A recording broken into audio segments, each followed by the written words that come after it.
Good morning, students. Today we are going to start our new chapter, that is heredity and evolution. That is chapter 9. Okay. So before starting the chapter, we should know about what is heredity and inheritance. Okay. You know that genes help in the inheritance of the character from one generation to the next generation. You studied in the lower classes or in the earlier classes. Okay. So genes are the things which help us to inherit, to help in the transfer of the characters to the next generation. ठीक है. So ये जो inheritance का process है, इस पूरे process की पूरी जो study होती है, that is the part of heredity. Heredity is the study of the path of pattern of the inheritance to the next generation. That which character is transferred and which do not get transferred. Just like अगर हम बात करें, obviously आप अपने mummy और पापा, हम हमेशा कहते हैं कि ये बच्चा या तो मम्मी पे गया है या पापा के पे गया है, या सर्टेन कैरेक्टर्स अपने मम्मी से पाए हैं और सर्टेन पापा की तरह. जैसे किसी का माउथ जो है कि पापा की तरह दिखता है, किसी की आई जो है मम्मी से मैच करती है, या फिर फिजिक स्ट्रक्चर मम्मी या पापा किसी से मैच कर रहा है. ठीक है. सो ये सब का ट्रांसफर कि कौन सा कैरेक्टर गया है, that is the inheritance. With the help of genes और क्रोमोसोम्स वो इनहेरिट हुआ. ठीक है. लेकिन कौन सा कैरेक्टर आपको मम्मी का पाया है या कौन सा पापा. जैसे ही हम यहाँ पर पहुँचे, सिमिलरली ऑब्वियसली कुछ कैरेक्टर आपको अपने ग्रैंड पेरेंट्स से भी मैच करते होंगे. ठीक है. तो ये जो स्टडी है कि कौन सा कैरेक्टर किस तरीके से ट्रांसफ़र हुआ, किस तरीके से आगे गया या नहीं गया, वो हमारा पार्ट होता है हेरिडिटी का. इसका पार्ट होता है हेरिडिटी. ठीक है. So heredity means the inheritance of the characters is studied under this part. ठीक है. हेरिडिटी से ही रिलेटेड दूसरा टर्म है जेनेटिक्स. ठीक है. जेनेटिक्स में हम जीन लेवल पे इसको स्टडी करते हैं. ठीक है. और हेरिडिटी में हम ब्रॉडली कैरेक्टर्स को बस कंसीडर करते हैं. ठीक.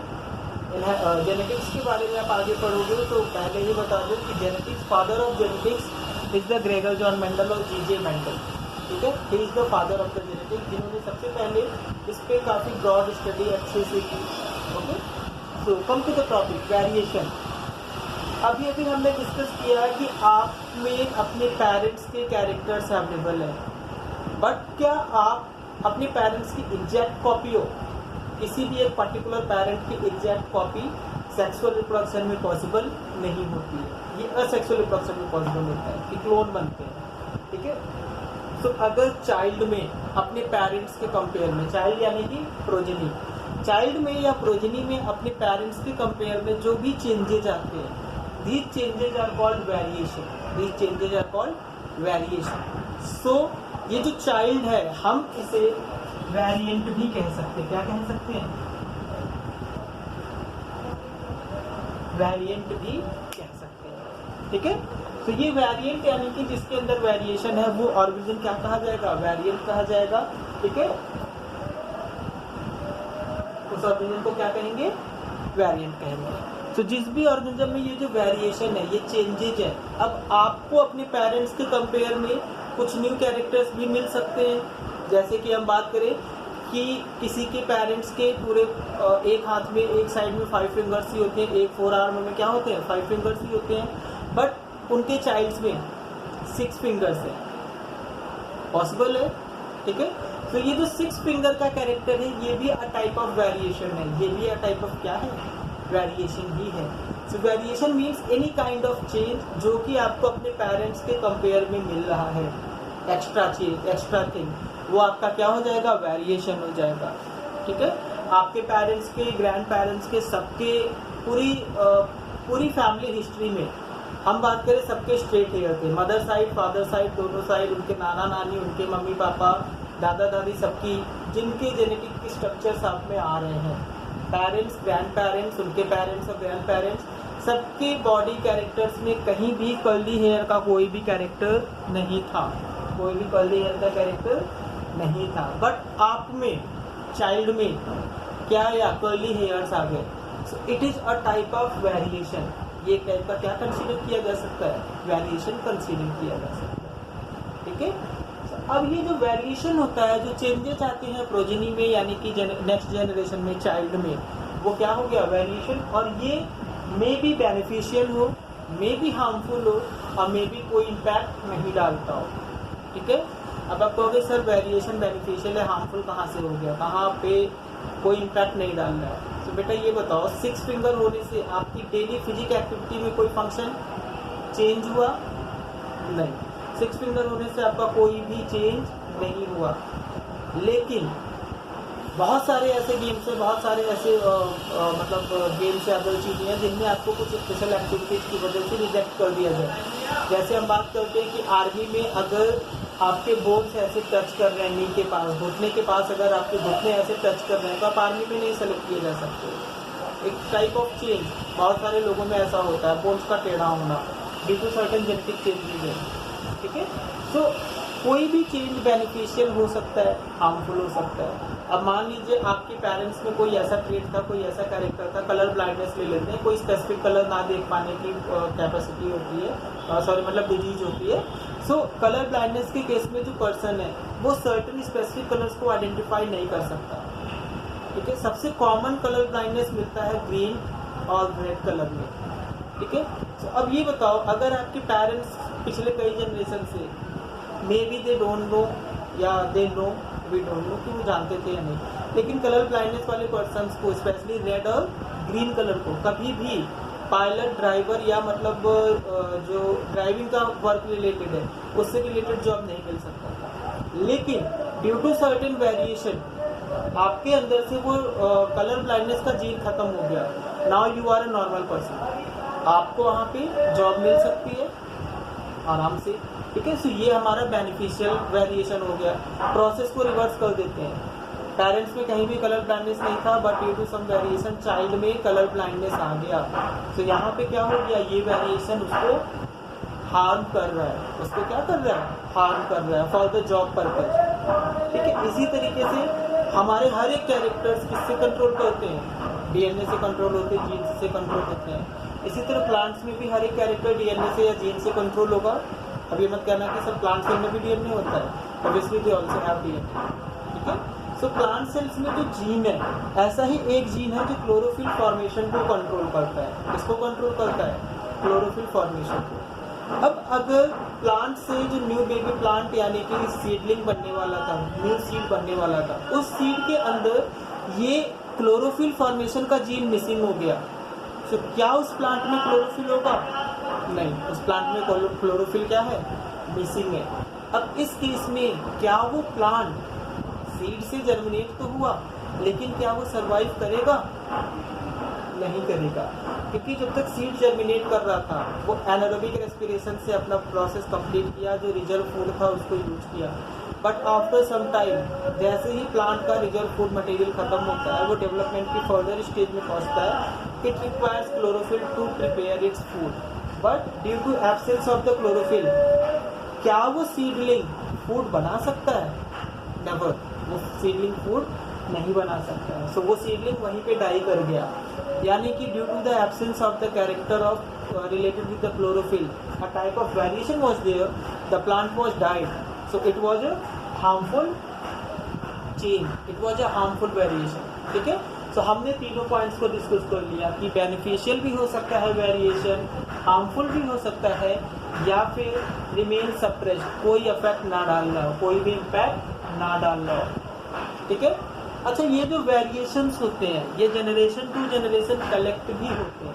जनरेशन टू जनरेशन क्या होते हैं, कलेक्ट भी होते हैं। जनरेशन टू जनरेशन कलेक्ट होने की वजह से ये आफ्टर मेनी जनरेशन जो न्यू ऑफस्प्रिंग बनेगा वो पेरेंट्स से, अपने मल्टीपल जनरेशन प्रीवियस के जो पेरेंट्स हैं उनसे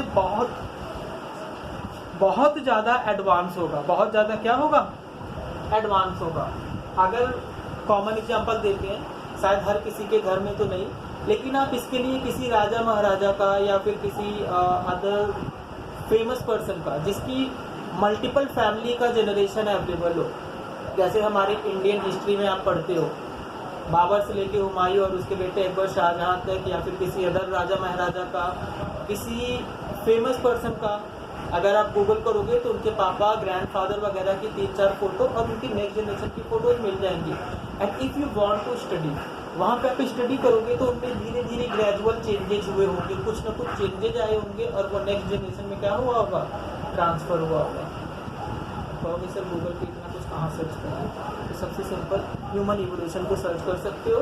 ह्यूमन इवोल्यूशन भी वेरिएशन कलेक्शन की वजह से धीरे धीरे धीरे धीरे नए डेवलपमेंट हुए और हम चिंपैंजी से आज ह्यूमंस बन गए। चिंपैंजी बेचारे वहीं पे हैं और हमारे और भी कई भाई बहन यानी कि अदर टाइप ऑफ मंकीज आ गए हैं। ठीक है, तो ये भी क्या है, वेरिएशन और उनका कलेक्शन होने से क्या क्या चेंजेज है। ठीक है, सो वेरिएशन कलेक्ट होता है।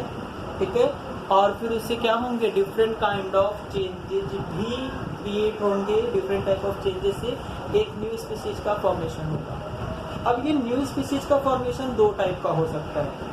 हो सकता है बहुत फास्टली न्यू स्पीसीज बन जाए और हो सकता है कि बहुत ग्रेजुअली धीरे धीरे स्लो चेंजेस से एक न्यू स्पीसीज बने। तो ये जो फास्टली वाला है ये इमीडिएट नेक्स्ट या एक दो जनरेशन में एक न्यू स्पीसीज बिल्कुल बना देगा। ठीक है, और अगर ये ग्रेजुअल टाइप ऑफ कलेक्शन और वेरिएशन हो रहा है, स्लोली हो रहा है, मल्टीपल जनरेशन में थोड़े थोड़े चेंजेस आ रहे हैं, तो कई जनरेशन के बाद न्यू स्पीसीज बनेगा।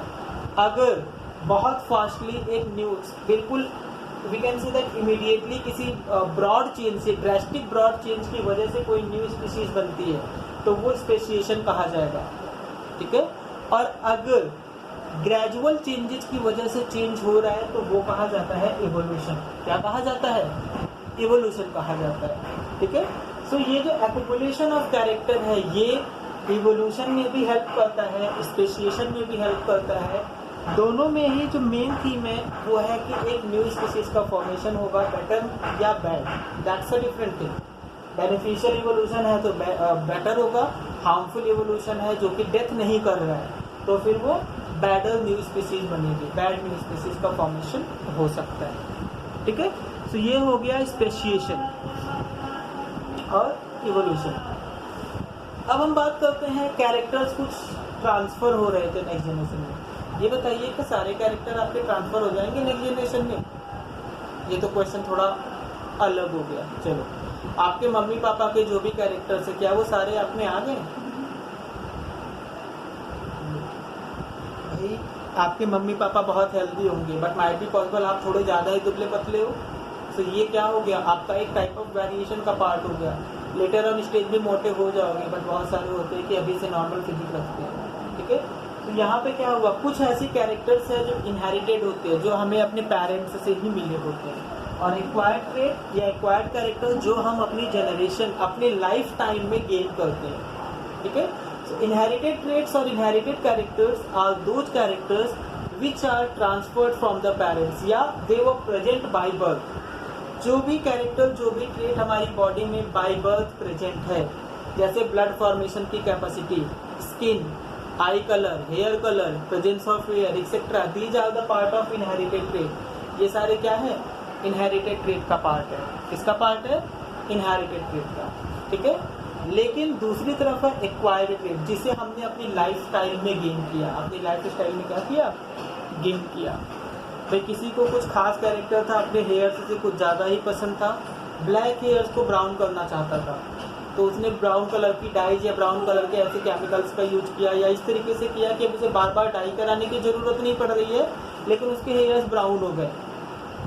तो ये उसने अपनी लाइफ में गेन किया, तो ये उसका क्या हो गया, एक्वायर्ड ट्रेट या एक्वायर्ड कैरेक्टर। ठीक है, on the other hand hair का जो नॉर्मल कलर प्रेजेंट था, हेयर का कौन सा नॉर्मल कलर यानी कि ब्लैक कलर या फिर जो भी है ब्राउन कलर, वो क्या हो गया, इनहेरिटेड ट्रेट हो गया।